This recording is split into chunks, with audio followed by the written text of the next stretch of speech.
So এই মুহূর্তে দাঁড়িয়ে আইএসএল ক্লাবগুলো কিন্তু ভীষণভাবে ট্রান্সফার মার্কেটে অ্যাক্টিভ রয়েছে, নিজেদের যা কিছু প্রবলেমস রয়েছে সেটাকে মেরামত করে নেওয়ার জন্য, তার সলিউশন খোঁজার জন্য। এবং তার সাথে আমাদের ইন্ডিয়ান ফুটবল টিম এআইএফএফ তারাও কিন্তু অ্যাক্টিভলি কাজ করছে, কারণ আজকে হচ্ছে নতুন কোচের রিক্রুটমেন্টের যে অ্যাপ্লিকেশন দেওয়ার ডেট, সেই ডেটের আজকে শেষ দিন।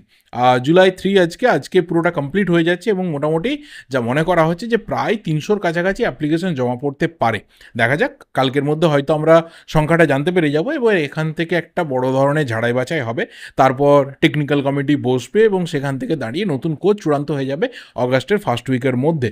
এবং প্রচুর ভালো ভালো নাম কিন্তু অ্যাপ্লিকেশনসে জমা এসেছে, এখনও অবধি জমা পড়েছে নতুন আমাদের হেড কোচ হওয়ার জন্য, যেখানে আইএসএলে রিসেন্ট কারেন্ট কিছু কোচরা যেমন রয়েছেন, বিদেশি কোচরা, ইন্ডিয়ান কোচরা যেমন রয়েছেন, তার পাশাপাশি যারা প্রাক্তন কোচিং করিয়ে গেছেন আইএসএল ক্লাবসে তারা রয়েছেন, বিভিন্ন দেশে কোচিং করিয়েছেন এরকম ন্যাশনাল টিমের প্রাক্তন কোচরা রয়েছেন, বিদেশের বহু ভালো ভালো ক্লাবে কোচিং করাচ্ছেন এরকম কোচের নাম রয়েছে। কিন্তু যে নামটা আমার কাছে অন্তত পার্সোনালি ভীষণভাবে ইন্টারেস্টিং একটা নাম, সেটা south Korean Park Hang see you.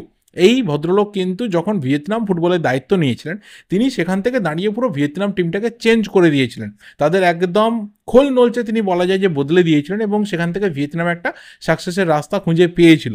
Recent টাইমে ওদের কিছু ইন্টারনাল ইস্যুসের জন্য সেই ডাউনফলটা এসেছে, বাট স্টিল এই মানুষটাকে যদি আমরা কোচ হিসেবে পাই তাহলে কিছু ভালো আমাদের হতে পারে।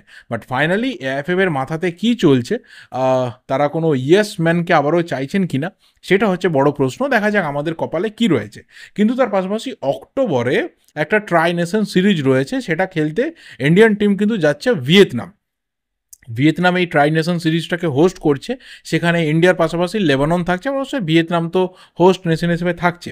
9 তারিখ, 12 তারিখ, 15 তারিখ 3 দিন ম্যাচ রয়েছে। 9 এবং 12 আমরা ভিয়েতনাম এবং লেবাননের সাথে খেলবো, আর 15 তারিখে ভিয়েতনাম খেলবে লেবাননের সাথে। তো দুটো ম্যাচ রয়েছে, দুটোই কিন্তু ভাইটাল ম্যাচ রয়েছে। ভিয়েতনাম বলো বা লেবানন বলো, তারা রিসেন্ট টাইমে কিন্তু আমাদের থেকে অন্ততপক্ষে শক্তিশালী টিম। দেখা যাক ফাইনালি সেই ম্যাচে আমরা কি করতে পারি।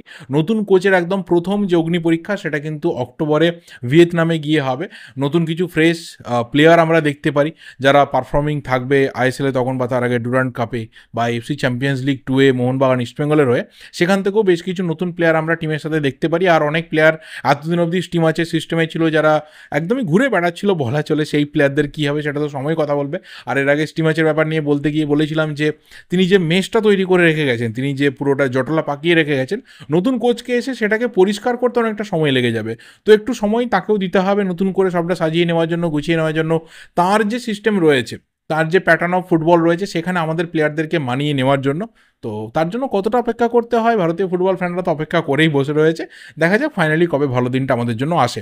আর এবার যদি সরাসরি আইএসএলের বিভিন্ন রকম টিমের কি আপডেট রয়েছে সেখানে ঢুকি, তাহলে প্রথম আপডেট কিন্তু আসছে জামশেদপুর থেকে। জামশেদপুর গত সিজনে ইস্টবেঙ্গল থেকে হাভিয়ের সিভেরো টোরোকে নিয়ে চলে গেছিল লোনে উইন্টার ট্রান্সফার উইন্ডোতে, তাকে পার্মানেন্ট চুক্তিতে আরও একটা সিজন তারা রেখে দিচ্ছে। দ্বিতীয় যে প্লেয়ারের কথা বলবো, সেই প্লেয়ারের অ্যানাউন্সমেন্ট কিন্তু ইস্টবেঙ্গলের তরফ থেকে আজকে হয়েছে। একটা ভেরি বিউটিফুল ওয়েতে কিন্তু সে অ্যানাউন্সমেন্ট হয়েছে, এবং দেবজিৎ মজুমদার আবারও কিন্তু ইস্টবেঙ্গলে ফিরেছে। আর দেবজিৎ দা মানেই কিন্তু অন্য ধরনের একটা ভাইবস রয়েছে ভাই তার মধ্যে, দীর্ঘদিন ধরে বাংলার ফুটবলকে সার্ভ করা, ইন্ডিয়ান ফুটবলকে সার্ভ করা, এবং সেটা কিন্তু একদম টপ লেভেলে পারফরমেন্স করে। আজকের দিনে আর দেবজিৎ মজুমদার নেই, দেবজিৎ মজুমদার হয়ে গেছে সেবজিৎ মজুমদার। সেই জায়গা থেকে তাকে ইস্টবেঙ্গল যেভাবে নিয়ে এলো 2 বছরের চুক্তিতে, যেভাবে তার আজকে অ্যানাউন্সমেন্ট হয়েছে, ভীষণ ভালো লেগেছে। একটা ক্রিয়েটিভ ওয়েতে হয়েছে, একটু নতুন ধরনের ভাইবস দেখা গেছে, গেমিং মোডে তার অ্যানাউন্সমেন্ট হয়েছে। এবং আমার মনে হয় যে যখন তোমার টিমে অলরেডি প্রভসুখন সিং গিল রয়েছে and you are signing another top level goalkeeper, যে এই মুহূর্তে দাঁড়িয়ে কেরিয়ারের ভালো ফর্মেও রয়েছে, সেটা কিন্তু কোচের হাতে বা পুরো সিস্টেমের হাতে একটা বড় অপশনস তুলে দিল। যে যেখানে তোমার এফসি চ্যাম্পিয়ন্স লিগ 2 থেকে শুরু করে একদম সুপার কাপ অবধি এত টুর্নামেন্ট রয়েছে, এত ম্যাচেস রয়েছে, সেখানে কোচের হাতে মাল্টিপল অপশনস থাকা গোলকিপারে সেটা একটা বড় পাওনা, যে একজনের উপর পুরো সিজনের চাপ থাকবে না, ঘুরিয়ে ফিরে ইউজ করা যাবে, এবং যাকে ইউজ করা হোক না কেন সে নিজের বেস্ট পারফরমেন্সটা দেবে, কারণ জানে যে টিমে কিন্তু ফাইট রয়েছে, যত ভালো সে খেলতে পারবে সে পরের ম্যাচে চান্স পাওয়ার জন্য এক কদম এগিয়ে থাকবে। তো এই জায়গাটাও কিন্তু ইস্টবেঙ্গলের যে ডিফেন্স লাইনের একদম লাস্ট জায়গাটা রয়েছে, প্রহরী আমরা বলি, শেষ প্রহরী, সেই জায়গাটা কিন্তু ইস্টবেঙ্গলের ক্ষেত্রে অনেক বেশি স্ট্রং হয়ে গেল। আর আগেই বলেছিলাম যে ইস্টবেঙ্গল কিন্তু ইন্ডিয়ান ডিফেন্স লাইন ভীষণভাবে স্ট্রং করে নিয়েছে, হিজাজি মাহেরকে এক্সটেনশন দিয়েছে, অ্যান্ড লাস্ট যে 6 নম্বর বিদেশি প্লেয়ার হবে সেই প্লেয়ারও কিন্তু centre back come central defensive মিডফিল্ডারই হতে যাচ্ছে। আপাতত সেই দিকে সমস্ত কিছু সম্ভাবনা রয়েছে। এরপর যে প্লেয়ারের কথা বলবো সেই প্লেয়ার কিন্তু নিজের টিমের সাথে থাইল্যান্ড উড়ে গেছে, বেড়াতে বেড়াতে না, প্রি সিজনে গেছে। কেরালা ব্লাস্টার্স প্রি সিজনে থাইল্যান্ডে চলে গেছে এবং সেখানে কিন্তু তাদের অন্যতম সেরা প্লেয়ার জিকসন সিংকেও তারা নিয়ে গেছে। এবার পার্টিকুলার কেন জিকসনের কথা বলছি, কারণ জিকসনের সাথে লাস্ট 1-2 সপ্তাহে 3টে ক্লাবের কিন্তু ভীষণভাবে স্ট্রং নেগোসিয়েশন চলছে। এই মুহূর্তে দাঁড়িয়ে 3টে ক্লাব তারা ইন্টারেস্টেড, তারা সমানভাবে নেগোসিয়েশন চালিয়ে যাচ্ছে। কিন্তু একটা বড় আপডেট যে এখনও অবধি কেরালা ব্লাস্টার্সের তরফ থেকে যে ডিমান্ড করা হয়েছে তার ট্রান্সফার ফি বাবদ, সেটা কোনো ক্লাব কিন্তু গিয়ে রিচ করতে পারেনি। মানে তারা এই অ্যামাউন্ট পে করবে না কেরালাকে, তারা এখনও অবধি নেগোসিয়েশন চালিয়ে যাচ্ছে যে যতটা কম করা যায়। কিন্তু কেরালা এখনও অবধি স্ট্রিক্ট রয়েছে যে যা ওদের দাবি রয়েছে সেই জায়গা থেকে কিন্তু জিকসনকে নিতে হবে, আদারওয়াইজ রাস্তা দেখো পরবর্তী সিজনে, তখন ভাবা যাবে যে তোমরা ফ্রিতে নেবে না মাঝখানে পুরোটা কমপ্লিট হয়ে যাবে এক্সটেনশনের ব্যাপারটা। এবার এই জায়গা থেকে দাঁড়িয়ে জিকসনকে থাইল্যান্ডে নিয়ে যাওয়াটা কেরালার জন্য দুদিক থেকে প্লাস পয়েন্ট। একদিকে অবশ্যই সে ফিট থাকবে, পারফর্মিং অবস্থায় থাকবে, কোচ তাকে দেখে নিতে পারবেন। যদি পরবর্তী সময়ে জিকসন ক্লাব না ছাড়ে তাহলে টিমের যে সিস্টেম রয়েছে সেই সিস্টেমে কোচ কীভাবে তাকে ইউজ করবেন সেটা তিনি খুব ভালো করে বুঝে নিতে পারবেন। অ্যান্ড সেকেন্ড প্লাস পয়েন্ট হচ্ছে যে তার ফিটনেস লেভেল নিয়ে ক্লাবের কোনো রকম চাপ থাকবে না, তার ইঞ্জুরি নিয়ে ক্লাবের কোনো চাপ থাকবে না। এর আগে অনেক ক্ষেত্রে হয়েছে যে একজন প্লেয়ারের ইঞ্জুরি লুকিয়ে কিন্তু কেরালা প্লেয়ার ছেড়ে দিয়েছিল, মনে করে দেখো সেই স্ক্যাম কিন্তু কেরালা ব্লাস্টার্স করেছিল এর আগে। তো সেই জিনিসটা আবার নতুন করে তাদের সাথে জড়ো হবে না। তো সেটা যে ক্লাবে সে মুভ করুক না কেন আগামী দিনে, যদি মুভ হয় সেই ক্লাবের জন্য ভালো যে তারা ফিট এবং প্রি সিজনে থাকা একটা প্লেয়ারকে তারা নিয়ে আসতে পারলো। অর্থাৎ তার ফিটনেস নিয়ে, তার পারফরমেন্স নিয়ে, তার মেডিকেল যে রিপোর্ট হবে, যেহেতু তার একটা ইঞ্জুরি থেকে সে ফিরে এসেছে রিসেন্ট টাইমে, সব দিক থেকে কিন্তু তার নতুন যদি কোনো ক্লাবে সে মুভ করে তারাও অ্যাসিওর থাকবে যে চলো আমরা একটা ফিট প্লেয়ারকে কিন্তু ফাইনালি সিগনেচার করালাম। তো জিকসনের ব্যাপারটা একটু জটলার মধ্যে থাকলো, জিকসনের ব্যাপারটা একটু সাসপেন্সের মধ্যে থাকলো। জুলাই মাসের এন্ড অবধি দেখা যাক যদি কিছু হয়, কারণ একটা লম্বা সময়, প্রায় 3 সপ্তাহের বেশি সময়ের কিন্তু একটা প্রি সিজন থাইল্যান্ডে কেরালার চলবে। সেখানে তারা বেশ কিছু থাই ক্লাবের সাথে ফ্রেন্ডলি ম্যাচও খেলবে। দেখা যাক তারপরে এসে নতুন করে সিজন কীভাবে শুরু হয়। মাইকেল স্টিয়ার তিনি দায়িত্ব নিয়েছেন, তার কোচিংয়ে কীভাবে কেরালা নতুন করে মেলে ধরে আমাদের সামনে দেখার বিষয় হবে। নাও লাস্ট 2জন প্লেয়ারকে নিয়ে কথা বলবো। সেই 2জন প্লেয়ার কিন্তু ভীষণভাবে মোহনবাগানের সাথে জড়িত এই সেন্সেই বললাম যে একজন প্লেয়ারের নতুন সিগনেচার হওয়ার আপডেট এই মুহূর্তে রয়েছে, আর একজন প্লেয়ার আপাতত সে টিমের 6 নম্বর বিদেশি, কিন্তু তার বেরিয়ে যাওয়ার সম্ভাবনা রয়েছে, তার পরিবর্তে নতুন প্লেয়ার আসার সম্ভাবনা চূড়ান্ত। কিন্তু সেই নিয়ে যা কিছু গুঞ্জন সারাদিনে সবাই ভোগ করেছে, সেটা নিয়ে আমার নিজের যা কিছু বক্তব্য রয়েছে দিতে এলাম। এক হচ্ছে আলবার্তো রড্রিগেজ মার্টিন, 32 বছর বয়সী স্প্যানিশ সেন্টার ব্যাক। তার সিগনেচার এই মুহূর্তে মোহনবাগানের ডান বলে বিভিন্ন জায়গা থেকে রিপোর্ট কিন্তু উঠে আসছে।